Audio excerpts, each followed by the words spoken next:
السلام علیکم ورحمۃ اللہ وبرکاتہ۔ ناظرین، آج ہم عمرہ کرنے کا طریقہ آپ کو سمجھانے جا رہے ہیں۔ عمرہ بہت ہی آسان ہے۔ عمرہ بس 4 چیزوں کا نام ہے: احرام باندھنا، طواف کرنا، سعی کرنا اور بال کاٹنا۔ بس یوں 1 گھنٹے میں آپ کا عمرہ ادا ہو سکتا ہے۔ چلیے ہم اسی کو ذرا تفصیل سے معلوم کرنے کی کوشش کریں گے۔ احرام باندھنے سے پہلے اگر ضرورت ہو تو بال وغیرہ کاٹ لیں اور غسل کریں اور خوشبو لگائیں، پھر احرام باندھیں۔ مرد کا احرام 2 سفید کپڑے ہیں اور عورت کا احرام اس کا عام لباس ہے۔ عورت کے لیے دستانے پہننا یا نقاب لگانا جائز نہیں ہے۔ اللہ کے رسول صلی اللہ علیہ وسلم کا فرمان ہے، احرام والی عورت نہ نقاب لگائے نہ دستانے پہنے۔ یہ بخاری کی روایت ہے۔ لیکن وہ اجنبی مردوں سے اپنا چہرہ اور دونوں ہاتھ دستانے اور نقاب کے علاوہ دوسرے کپڑے سے چھپائے رکھ سکتی ہے۔ احرام کے لیے کوئی خاص نماز نہیں ہے۔ اگر فرض نماز کے بعد پہن رہا ہے تو اچھی بات ہے۔ اب ہم دھیرے دھیرے احرام باندھنے جا رہے ہیں اور اس کی نیت یہ کریں گے: احرام باندھتے وقت لبیک عمرتن یا اللہم لبیک عمرتن کے الفاظ ادا کریں گے۔ اور اگر خوف لاحق ہو یا عورتوں کے لیے ایام مخصوصہ شروع ہونے کا اندیشہ ہو تو نیت کے ساتھ یہ دعا بھی پڑھ لیں: فَإِنْ حَبَسَنِي حَابِسٌ فَمَحِلِّي حَيْثُ حَبَسْتَنِي۔ اگر کسی عارضے نے مجھے روک لیا تو میری نیت وہاں تک ہی ہے جہاں اس نے روک لیا۔ احرام باندھنے کے بعد تلبیہ پکارنا یعنی لبیک اللہم لبیک لا شریک لک لبیک ان الحمد والنعمت لک والملک لا شریک لک، جس کے معنی آتے ہیں: میں حاضر ہوں اے اللہ، میں حاضر ہوں، میں حاضر ہوں، تیرا کوئی شریک نہیں ہے، یقیناً سب تعریف تیرے ہی لیے ہے، ساری نعمتیں تیری ہی ہیں اور ساری بادشاہت بھی تیری ہی ہے، تیرا کوئی شریک نہیں۔ اس طرح کا تلبیہ کہنا مسنون ہے۔ مرد بلند آواز سے پکاریں گے اور عورتیں پست آواز سے تلبیہ کہتے رہیں گے۔ اب پھر اس کے بعد حرم میں داخل ہونا ہے۔ حرم میں داخل ہونے سے پہلے دعا پڑھیں: بسم اللہ والصلاة والسلام علی رسول اللہ، اللہم اغفر لی ذنوبی وافتح لی ابواب رحمتک، اعوذ باللہ العظیم وبوجہہ الکریم وبسلطانہ القدیم من الشیطان الرجیم۔ یہ دعا پڑھتے ہوئے حرم میں داخل ہوں اور اپنے دائیں پیر کو پہلے داخل کریں۔ اب پھر اس کے بعد دھیرے دھیرے کعبۃ اللہ کی طرف آگے بڑھنا ہے۔ مطاف میں تلبیہ کہنا بند کر دیں اور پھر اس کے بعد حجر اسود کے مد مقابل جائیں۔ عمرہ کرنے والا طواف کے دوران کعبہ کو اپنے بائیں جانب رکھے گا۔ پہلے 3 چکروں میں تھوڑا تیز چلنا ہے اور اسی کو رمل کہا جاتا ہے۔ اسی طرح پورے طواف میں اضطباء کرنا سنت ہے۔ اضطباء یعنی اپنی چادر کے درمیانی حصے کو اپنے داہنے کندھے کے نیچے لے کر اس کے دونوں کناروں کو بائیں کندھے پر رکھنے کو کہتے ہیں۔ یعنی سیدھی بات یہ کہ اپنے سیدھے کندھے کو کھلا رکھیں۔ طواف کعبہ کے 7 چکر لگانے ہیں۔ ہر چکر حجر اسود کے سامنے سے شروع ہوگا اور اسی پر ختم ہوگا۔ طواف کرنے والے کو حجر اسود کا استلام یعنی اپنے ہاتھ سے اس کو چھونا اور اس کے پاس سے گزرتے وقت اس کو بوسہ دینا مسنون ہے۔ اگر بوسہ نہ دے سکے تو اپنے ہاتھ سے اس کو چھوئے اور اپنے ہاتھ کو بوسہ دے سکتا ہے، اور اگر یہ بھی ممکن نہ ہو تو کسی چیز سے جو اس کے پاس ہو، جیسے چھڑی وغیرہ سے اس کو چھو سکتا ہے، لیکن اس چیز کو بوسہ نہ دے۔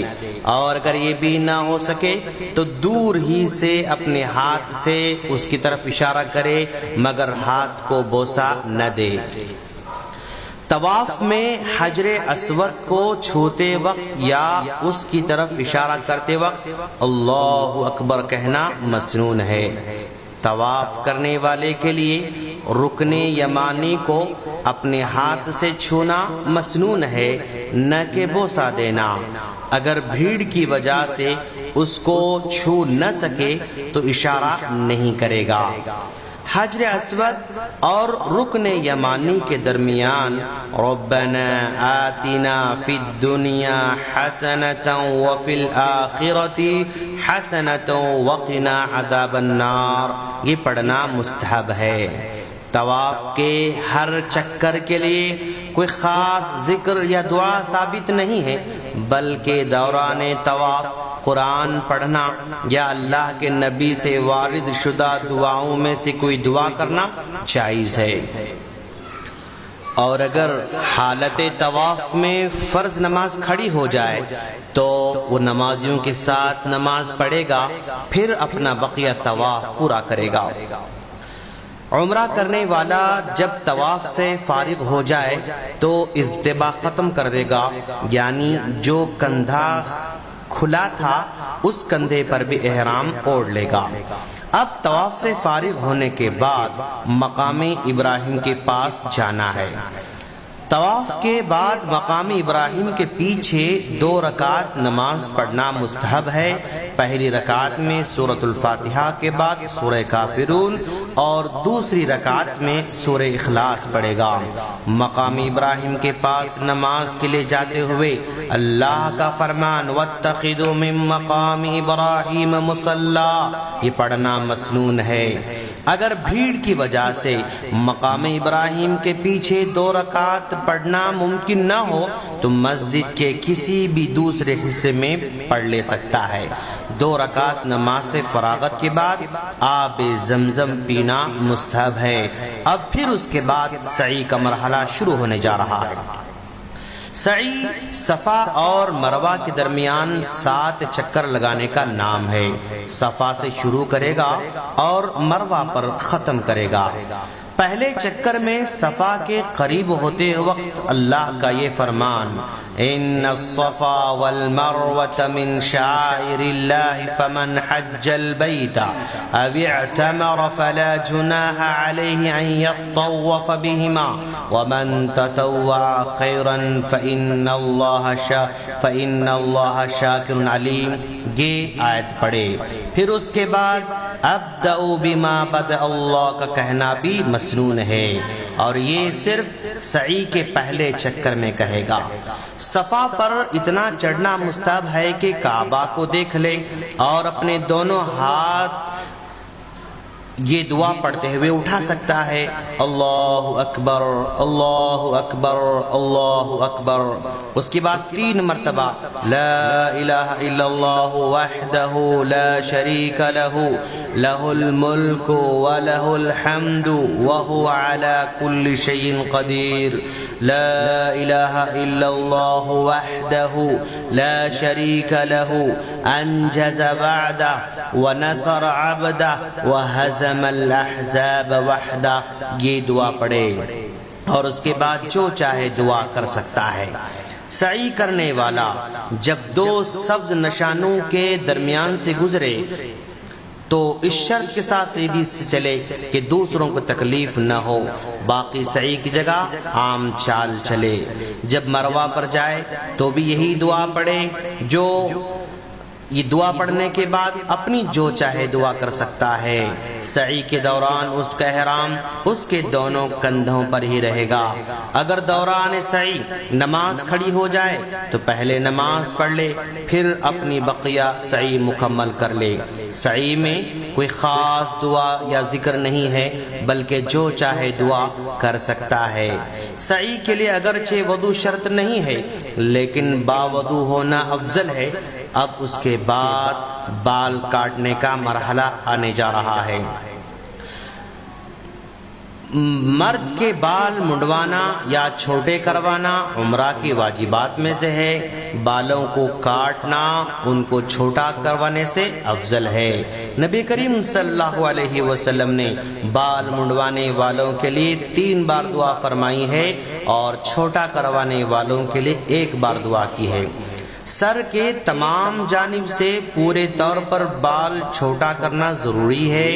ایک طرف کے چھوٹے کرانا جبکہ دوسری طرف کے چھوڑ دینا یہ کافی نہیں ہے۔